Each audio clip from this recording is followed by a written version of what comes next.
Today we're going mining for gold, property gold. You may have heard this in the property education scene, the gold mine area. It's been coined that way, and it is really important. You label it whatever you want, but how do you actually find your gold mine area? Well, first of all, you may be shocked. You've got to start with the end in mind. So what do I mean by this is, what are your goals that you were looking to achieve? And then we're going to backtrack from there. So what your goals look like, and you want to write these down, but essentially they want to be SMART goals, which is specific, measurable, achievable, realistic, and timely. Put a timeline on them. And within these goals, it's going to link with your strategy.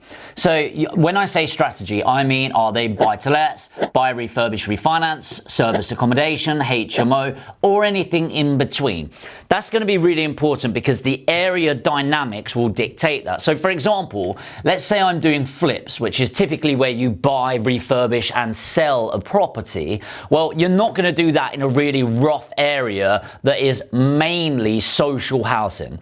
Likewise, I'm not going to do a buy-to-let property in the highest end area because likely it's not going to cash flow positive, which for me is really important when I'm purchasing or investing in any property. So be clear about what your strategy is.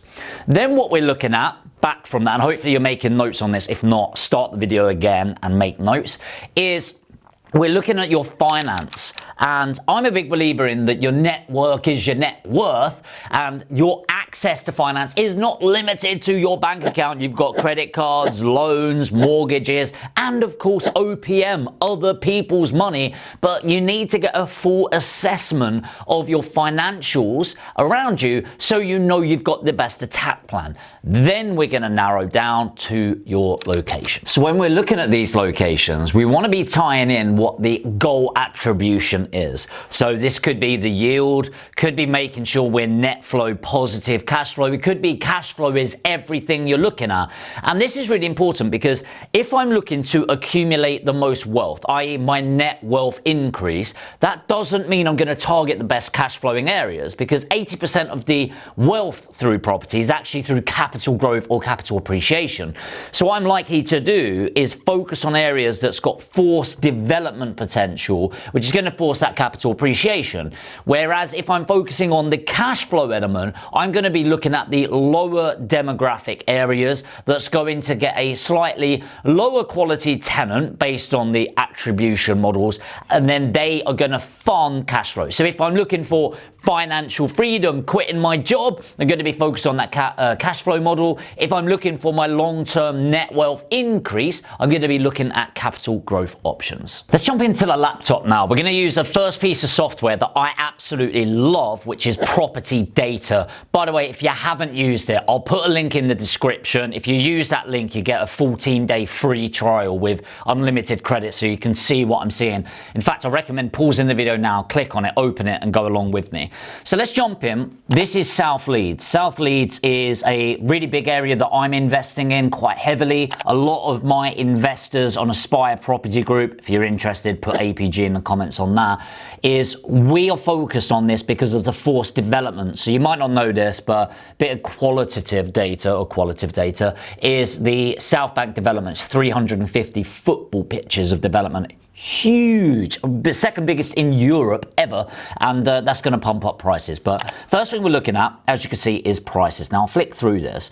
The reason it's so important is everything moves towards the average. So if there's a property in the area that's significantly above this, it's likely to come down to the average, and then anything that's under this is likely to move towards the average. So I typically look at 2 and 3 bedroom properties, and you can see on average having a 3rd bedroom in the South Bank area or South Leeds area is going to increase the value of about 50,000.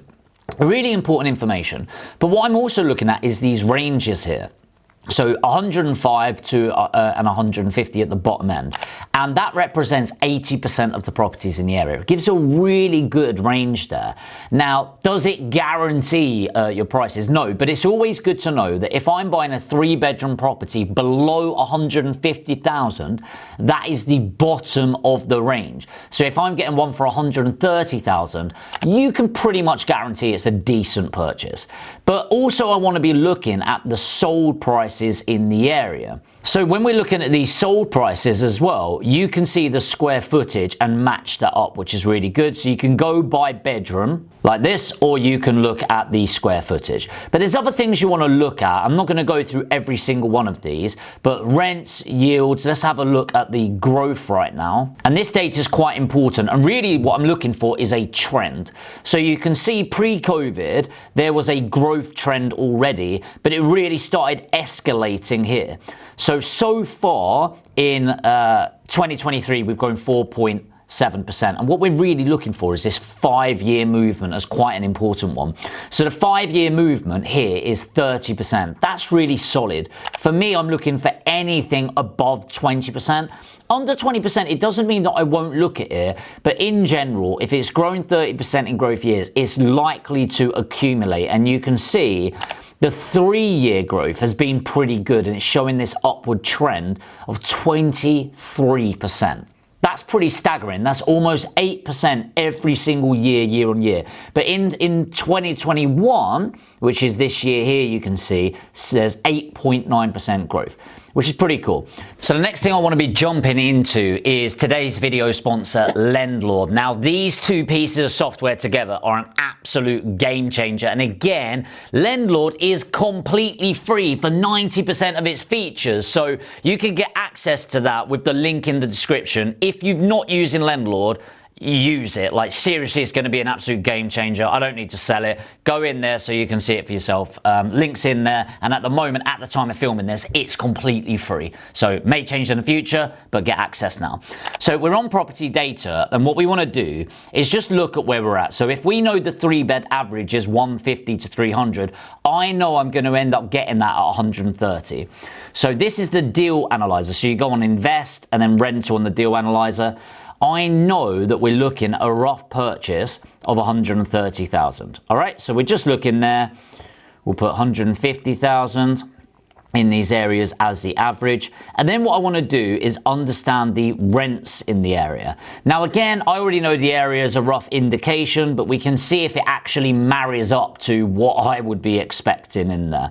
So a 3-bed is 823 to 1,200. So let's be conservative and put 775 in there based on that. In fact, let's put 750 in there. So we're going to just put in these extra numbers right now, and I'll read them back in a second.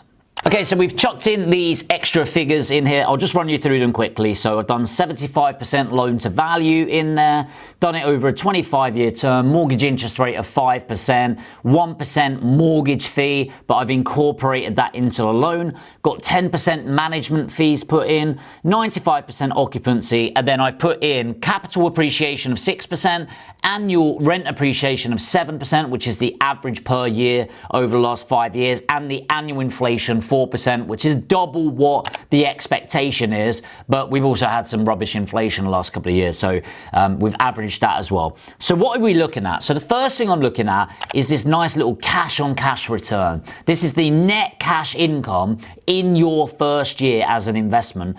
Next thing I'm looking at is the first year ROI, and this is often the one that's quite staggering for people, 67%. Okay, which is based on your net equity increase, which in the area, we get them at about 130, but we know they're valuing at 150, 6 to 12 months later. And that's fairly continuous over the years that we've achieved for ourselves and our investors. But it also factors in the cash on there. Now, the interesting one is on the right-hand side, and this is why I love Lendlord in particular, is that it always baffles me when people are like, is buy-to-let still good? All of these micro incidents that's happened, like a news article comes out, oh my God, they've said this in the media, should I still be investing? It's like, if in doubt, zoom out. There is never a 10-year period ever that's existed where property prices have gone down. If you're invested in property and you're put off by a news article, it's probably not for you. I'm buying today based on 10 years, and people worry about buying at the peak of the market. I don't care, because it's not the long-term peak. But this is the only analyzer that I've ever seen for free that analyzes the long-term metrics. So here's what I would do. I'd look at when your exit is from your property. For me, my exit is death. And then what I do is I work out how old I'm going to be when I die, which hopefully for me is about 312. But let's say 80 years old. All right, so I'm going to die at 80. I'm 31 right now. So that's 50 years in me, and let's split it into, let's say, 25 years of growth on average across my portfolio. Now, what you can see here on the right-hand side is the IRR, which is the internal rate of return. And this is the annualized return, which is incorporating inflation, putting down the value of the pound as we're going forward, inflation of the asset, also known as capital appreciation, rent that's coming in, and the increases rent against inflation. I know that's a lot going on, but this puts it all really simply. So on average, I am going to make a 19.89% return on my investment in this area. Okay, this is why it's so important to truly analyze your goldmine area, because it's not just what return are you getting on your rent. That's an incredibly amateur and simple way of looking at it. What you truly want to understand is the internal rate of return, or what I like to call the combined returns on these investments.